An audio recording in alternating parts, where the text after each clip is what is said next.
আসসালামু আলাইকুম রহমতুল্লাহি বারকাতুহু। শান্তিতে নোবেল পেলেন মারিয়া করিনা। আসলে একটু বিস্তারিত দেখি। চলতি বছর শান্তিতে নোবেল পুরস্কার পেয়েছেন ভেনেজুয়েলার বিরোধী দলীয় নেতা মারিয়া করিনা মাচাদো। শুক্রবার শান্তিতে নোবেল পুরস্কারের জন্য মারিয়া করিনা মাচাদোর নাম ঘোষণা করে নরওয়ে ভিত্তিক নোবেল কমিটি জানিয়েছে, ভেনেজুয়েলার সাধারণ মানুষের গণতান্ত্রিক অধিকার আদায়ে উদ্যত করা এবং দেশটিকে শান্তিপূর্ণ উপায়ে এক নায়কতন্ত্র থেকে গণতান্ত্রিক পথে নেওয়ার আন্দোলনের জন্য তাকে এ ভূষিত করা হয়।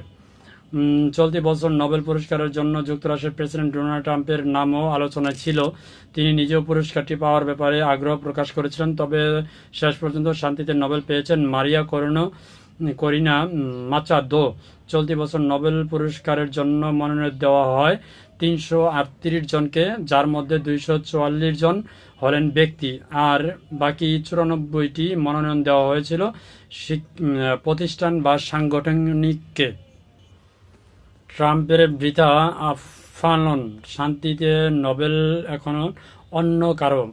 নোবেল শান্তি পুরস্কার 2025 ঘোষণা করার পরই মার্কিন প্রেসিডেন্ট ডোনাল্ড ট্রাম্পকে নিয়ে আলোচনা শোরগোল। অনেকে বলছেন এবারও ট্রাম্পের কপালে জুটল হতাশ। দ্বিতীয় মেয়াদে ক্ষমতা এসেও নিজেকে এই পুরস্কারের সবচেয়ে যোগ্য দাবিদার হিসাবে দাবি করে ট্রাম্প। তবে নোবেল কমিটি তার এত জোরালো দাবিও আমলে নিল না। Nobel committee. শান্তিতে নোবেল পেলেন ভেনেজুয়েলার মারিয়া করিনা মাচাদো। শান্তিতে নোবেল পাওয়া মাচাদোর রাজনৈতিক ইতিহাস, তার ইতিহাসটা একটু জানি। ভেনেজুয়েলার গণতন্ত্র আন্দোলনের নেত্রী হিসাবে মারিয়া করিনা মাচাদো সাম্প্রতিক সময়ে ল্যাটিন আমেরিকার বেসামরিক সাহসের সবচেয়ে অসাধারণ উদাহরণ।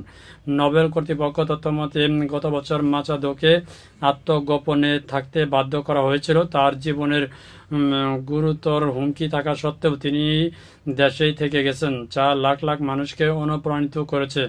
মাচাদো শান্তি পুরস্কার বিজয়ী নির্বাচনের জন্য আলফ্রেড নোবেল উইলে বর্ণিত 3টি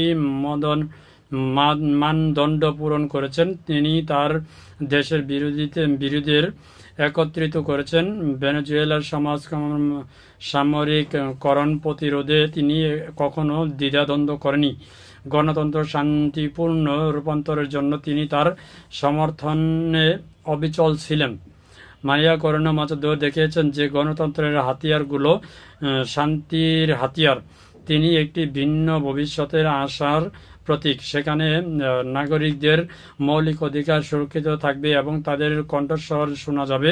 এই ভবিষ্যতে মানুষ অবশেষে শান্তিতে ব্যবসার জন্য স্বাধীন হবে, এটা ছিল তার আশা।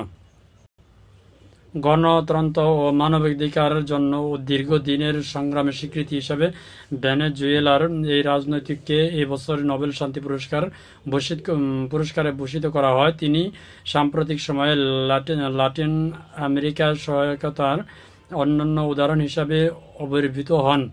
কমিটির চেয়ারম্যান ইউরগেন ওয়েটনের ফিটনেস বলেছেন, মাচাদো গুরুত্বপূর্ণ ঐক্যের প্রতীক হিসাবে কাজ করেছেন। এখানে আমার ব্যক্তিগত মতে বা ব্যক্তিগত একটা কথা আছে। দেখেন, নোবেল পুরস্কার কিন্তু এমনিতে দেয় না, আর যারা নোবেল পুরস্কার দেয় তাদেরও কোনো স্বার্থ আছে কিনা আই ডোন্ট নো, আমি জানি না। যদি কোনো স্বার্থ থাকে, আপনারা জানেন সাম্প্রতিক সময়ে আমেরিকান এই ল্যাটিন আমেরিকার যে ভেনেজুয়েলা যে দেশটাতে আছে, সেই দেশটার যে প্রাকৃতিক সম্পদ, সেই সম্পদকে গ্রাস করার জন্য ডোনাল্ড ট্রাম্প একটা অজুহাত, অর্থাৎ মাদক বিরোধী একটা অজুহাত দিয়ে এই ভেনেজুয়েলাতে হামলা চালাচ্ছে। এমন হতে পারে হামলা চালাচ্ছে আপনার ওই যে সরকার আছে, ওর নাম কি, সরকারের নাম হচ্ছে আপনার মাদুরো।